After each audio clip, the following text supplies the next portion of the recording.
గృహప్రవేశం అంటేనే ఆనందకరమైన ఒక మంగళప్రదమైన దేవతా కైంకర్యం. ఎన్నో సంవత్సరాల కళ నెరవేరుతూ ఉంది అని ఒక మహోన్నతమైన సంకల్పంతో గృహప్రవేశానికి అన్ని దేవతా పూజలు చేస్తూ, అలాగే బంధు బాంధవ్యులు అందరినీ స్వాగతం పలుకుతూ భగవంతుని ఆరాధన చేయడానికి వారి నూతన నవాగార గృహప్రవేశంలో పూజా కైంకర్యం చేస్తూ భగవంతుని అనుగ్రహం అందరికీ ప్రాప్తి కావాలి.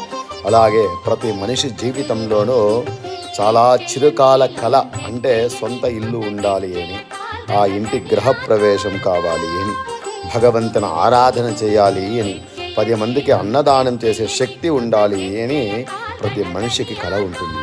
అలాంటి కళ నెరవేరే ఒక సుముహూర్తము అందరికీ ప్రాప్తి కావాలి. సర్వే జనో సుఖినో భవంతు, సమస్త సన్మంగళాని భవంతు.